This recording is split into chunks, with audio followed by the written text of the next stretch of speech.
Hey everybody, we're very happy today to have Tiffany with us with Progress LLC and Deluxe Cabinets and Woodworking.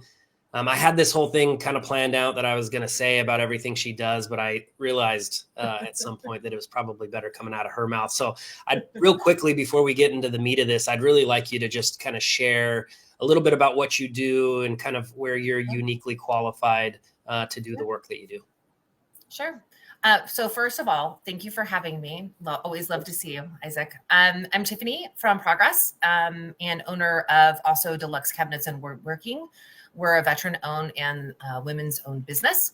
I am a certified professional organizer of chronic disorganization, and then I also hold certificates in chronic disorganization specialist, ADHD specialist, hoarding specialist, time management and productivity specialist, as well as a budgeting specialist credential. So most of those things I hold zero even skill in, let alone certification. So good for you for going out and sharpening your blade and being able to provide the services that you do. So I want to jump right into it. So not all, but a large part, or at least maybe the passion part of what you do has to do with the veteran population. And you work with a lot of veterans that are facing like a wide range of challenges, whether it be grief or PTSD or traumatic brain injuries, as well as physical limitations or limitations because of illnesses or chronic illnesses. What do you think is the most critical part of your role when you're helping individuals and their families in these situations? Well, every client that I work with is different, and all of the things that they need from me might be different. So, number one is tailoring it based off of their individual needs. That's a super important part. Right. I think it's having somebody there to show up, and we have a goal, and how can I help best support you to make that goal happen? That is a huge component, just to be there. There's sometimes a lot of anxiety or overwhelm before you would call someone like me. And so being able to have somebody hold space with you and say, hey, we're going to walk through this situation together, and whatever it is that you need assistance within my scope, I'm here to help make that happen. Yeah, I love that. So that's something where you wouldn't think that what we do at the VEA and what you do at your company, you wouldn't think that there would be a lot of parallels, but like your approach there is something that I really pride the VEA in. And I tell people this all the time. So any recording where I'm talking about why the VEA exists and why I think what we do is important, is because we are tailored to each person, right? It's not a one size fits all. Yeah, one size fits all thing, because everybody's different. Now, there are organizations out there like the SBA that provide kind of the vanilla across the board, like very universally universally adaptable information that every business needs, right? And I love that, because everybody can get the basics, but then when you can come in with an organization and you can say, okay, the core of what you need, now let's break this down and make it personalized to you. That's where real impact and real change starts happening. So I love that that's your approach, because they probably already know, like, this is why I should do what I'm doing, or this is how I should do it, but they need that one-on-one personalized support to actually get to the finish line. So I love that approach. Right. And sometimes you know what your goal is, but you're just not sure how to make it happen. And so having an outsider's perspective to say, have you tried X, Y, and Z? Or, depending on what kind. I work with all kinds of clients. Some are aging in place, some are moving, some are unpacking after moving, some have to downsize. Every situation is different, but it's not only their individual situation, but the things that we can learn inside the situation, as well as sometimes it takes a village to help someone in whatever their goal is. And so if you're not aware of the tried and true resources that are going to show up, that are going to come and, get the work done and help you, whatever that might entail, then being able to bring those resources in is very helpful for people as well. Well, and one thing that I really appreciate about your approach is that you're there to address a very specific issue. But if in that process you identify, I know that you're hungry for the knowledge of who else is out there doing the things that I may identify in my process, Right. that can help them. Who are the organizations that I can rely on and turn to when these people need something that I can't provide? Right. And so I really like that. Right. I mean, for me, I don't want to just say, "Oh, I'm so sorry that, that's something that you're looking for. Good luck, buddy. See you next time I come by." We need to problem solve that together, because if that is a true need, then who can we reach out to?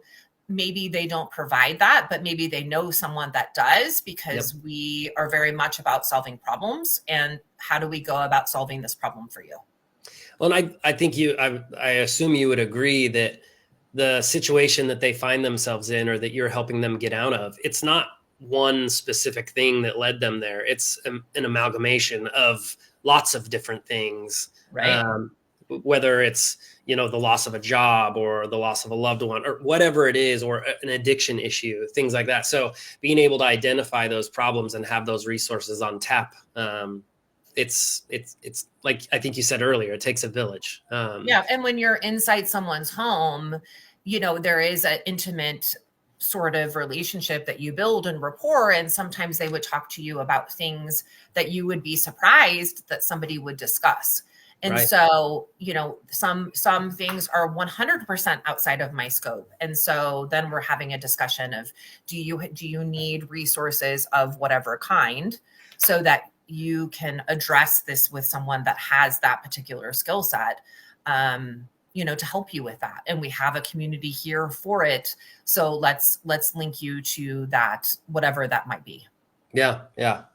Well, I kind of went off. Yeah, no, you're fine. Did a hard left there, but that is all about the holistic package of Yeah. helping somebody. If you're in the people business, I'm in the people business, and we don't just walk away. It's, the holistic package, because if the person has all the things that they need, that makes them a healthier person, rather than just fixing one component and saying good luck on the rest. Right. Right. Because the rest are going to build up and Right. potentially put you back in a bad spot on the thing that was fixed. Right. Like Right. it's all just going to pull you back in.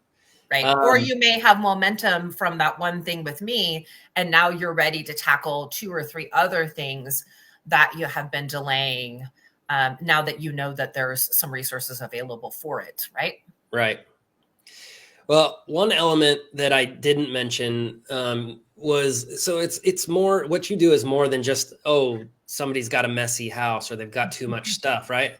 A lot of times it's posing an actual health and or safety concern, in their home. Why do you think this aspect is so crucial for the veterans that you serve? Well, so sometimes the VA nurses that are in the home will reach out to several of our nonprofits here that service veterans and say, "Hey, I really have some concerns over so-and-so. And, that's outside of my scope. I'm not supposed to be really dealing with that. Do you know someone that can help?" And so I have worked with a couple different nonprofits here locally. And it is really about making the space safe. And then also, the number of injury discussions we can talk about, either during working with me, before working with me, after working with me. We want to try to eliminate that if possible. And so sometimes it's the families calling and saying, "Hey, so-and-so is discharging from, let's say, inpatient rehab, and we need to clear a space so that their walker can come through, or we need to have nursing staff come in," or whatever that might be. It is very much a concern, because if you injure yourself and you don't have a huge support system, who's going to know that you hurt yourself? And we're trying to prevent not only very painful injuries, but also very expensive ones, Yeah. depending on what kind of insurance you have. And some people do not survive. I helped a family that was in an assisted living, two roommates, a little over a year ago, and they were unpacking. They needed some help because they had some physical limitations and also some disabilities. And in the process of unpacking, in between sessions, one of them hurt themselves, broke a hip. I talked with him the day before he was supposed to be discharged from the hospital to come back and keep working, and he didn't make it. So, I mean, that is, you never want to use just the worst case scenario, but that does happen. And we want to try to prevent that, right? Right. For everybody, for you and for the family. And even outside of just physical injuries, with the additional clutter and what that attracts, right? Like potentially Yep. rodent infestations and things, chewing on wires that then create fires. And Yep. so you can even be physically like in a good place. So Right. maybe you're capable of maneuvering around everything, but then there's that added element of danger or safety concern where you could be doing everything quote unquote right, and then Right. something sparks a fire, and then that's a whole Right. other thing. So Right. Yep. So yeah. health always, and safety, health and safety is always first. Yeah. Sometimes I'll have somebody call and they'll say, "Hey, Tiffany, I need to work on X." And then once I get in and we start talking about the individual situation, I realize, hey, there's some things that are much more pressing that we need to really worry about. And so we need to pivot in the session to change the focus to health and safety first. Yeah. Well, one thing that we kind of touched on it a little while ago, the Treasure Valley, just community in general. Mm-hmm. I've obviously done this work here for a while. And I guess I don't really have anything to compare it to, but I can tell you that one thing that I love so much about this community is there are so many people like you that rather than just going and doing the work and trying to make a paycheck, right?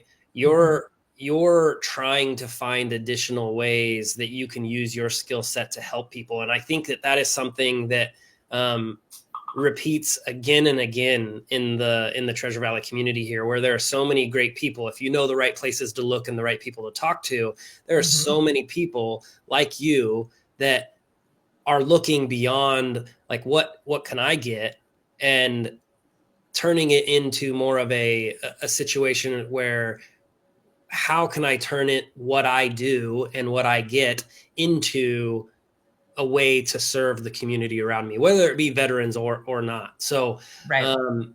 what Yeah. is, in I your mean, opinion, it's really, I'm so sorry. It's really serving one person at a time is yeah, community building for sure. that answers my next question. So, but Well, it's just, yeah. And, I mean, collaborating, the more you work with people and each person has each individual need, the more your web of resources are available. And there's some times where I have a veteran or a veteran's family that doesn't have a lot of money, but they really need some additional help inside the home. And so that's when I would be reaching out to several of the veteran nonprofits and saying, hey, this is as far as I can go, but they need X, Y, and Z, right? right. And so being able to do that, or if I'm in a home and I see someone is mentioning very much that they feel isolated, there's lots of different organizations here where you can go to a peer-to-peer group once a week. You can go and do a monthly at the Warhawk Museum. There's like all these different things where if they wanted to be within the community of Treasure Valley, there are options for them to be in a safe place without judgment with others, and just for them to know that that's available. There's a fishing event that they have always in September, October out at the Sturgeon Pond in Parma. And I have couple clients that go every year. They never knew about that. But they love to go fishing. So why not get them out with a whole bunch of other vets to go fish? And my oldest client that went last year was 89.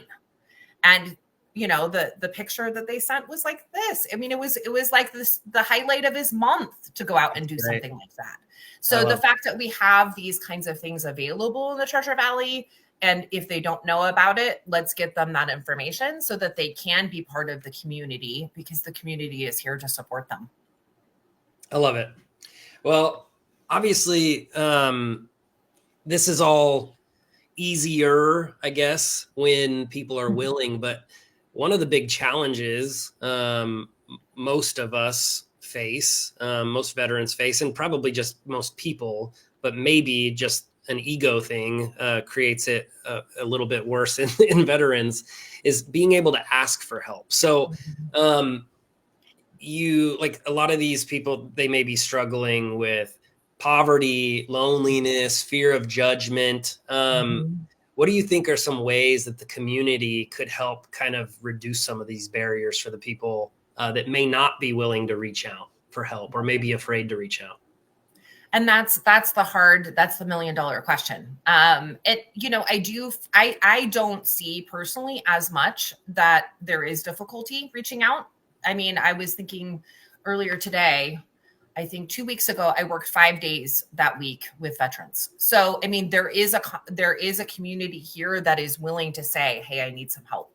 But I think that being able to further spread with all of the nonprofits that we know about, the information that the community, not only are veterans here to support you, but there's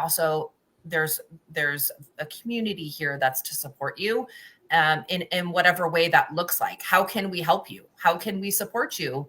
And also, I say this all the time. I would not have started this business if I was coming from a place of judgment. And so knowing that the people that are here to support you, we would just want to help make your life a little bit better. Yeah. We're not here to make you feel worse about your situation. It's wherever you are, let's make things a little bit better than they were before. And so spreading the awareness of what resources are available. And sometimes in order to do that, we need to have our nonprofits that are here in the Treasure Valley get a little bit more additional funding so that they can reach more people, and more veterans know that their services exist and they're ready and willing to help them when they're ready. Yeah, I love that. Yeah, so of course I don't know your space. So I'm glad to hear that that people are Mhm. willing to reach out. Do you think that sometimes that might have to do with some of the support staff and things from other organizations that are working with them, like being reassuring and letting them know, like, hey, like, Yep. it's Yep. okay. Yeah, I think that's in part of it. Yes, absolutely. I think it's support staff, especially if you have physical limitations, especially if you're talking about the elderly and they have eyes on them.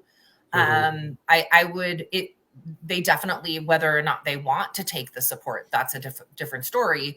But I think being able to have that candid conversation and just say, hey, there's resources available, or there's community and connection available if and when you're ready. Absolutely. Sometimes it's family members that are reaching out saying, hey, I can see my family member is really struggling, and are you willing to talk with them? And the answer is always absolutely. Yeah, I don't ever want someone to feel like I'm forcing myself on them. I'm just here as a skill when they're ready. that's awesome. Well, so we kind of went through like all the different stages and the approach and everything. Yep. If we're thinking of like a call to action, your message to the veterans in the community is very hopeful, right? And it's obviously very heartfelt. It's something Mhm. that you speak from the heart when you're talking about what you do and why you believe that it's important and what you've seen it accomplish for people. So for those that are watching the video and wondering how they can help or get involved, what would you say? What would your suggestion be? Well, if you're a veteran, obviously, there's lots of resources, and Isaac is a great resource and Tiffany is a great resource. So if you don't know who you want to reach out to, but you need help, we are two people that can lead you in the right direction, wherever that might be. As far as the community is concerned, there are lots of nonprofits here that are doing direct support and care for veterans. And so if you are so inclined to help them, to be able to reach more veterans, to be able to assist more veterans, donations are a huge component of that. There are some places where if they have VA insurance, that drops off on certain things, and the nonprofits are the ones that step up and take up, the rest of that space that's needed. And in order for them to do that, they need funding. Yeah. So there is nothing more disheartening than working with IVN or VA rep to help the inside of a veteran's home because of X, Y, and Z. There's possible 3 or 4 different things that need assistance, need to be repaired, needs to be replaced. And it's very difficult to say, I'm so sorry, I can only, do health and safety in this part of the house. Or we can only do this in the house from a repair standpoint, because there's not unlimited funds. Yeah. Well, and I think that's the speaking as a nonprofit founder, right? It's always a question of where are the dollars going to come from to support that initiative or that cause or that program. Right. And so Tiffany and I, we've been working a little bit on a list. Tomorrow actually is Giving Tuesday, and there are a lot of really great organizations here in the Treasure Valley and throughout the state, really, that are doing just amazing things for the veteran community. And so when you're finally seeing this video, when we post it tomorrow, it'll be accompanied by a list of some of the organizations that we both really just love and appreciate, that are doing really good work in the community that need our support in order to make sure that they can continue to do that work. So this isn't an ad for the VEA. Like, yes, we're doing the video, and yes, maybe some of you will go and look at us, and we do have a campaign going on for Giving Tuesday and Year of End. But I really wanted you to look at some of these organizations like the Idaho Veterans Network, or organizations like So Good, or VA Rep, Courageous Survival, Backcountry Veterans Foundation. Yes. Yeah, there's just so many good people out there with big hearts that just want to do good things for the community, and they can't do it alone. So with that, I want to just say thank you for jumping on and kind of sharing your story, sharing your why of what you do, and why and how people should and can get involved to be a part of the solution, because it's not something that any of us can lift and do by ourselves. It's true. It takes a village. It takes a village, for sure. Absolutely. Yeah. Well, with that, I will let you get back to the rest of your Monday. Again, thank you for being here. Thank you for having me. And I look forward to the next time. Yeah, thank you for having me. I appreciate it. Anytime you need me, Isaac, I'm here. Same. All right. All right. Bye-bye.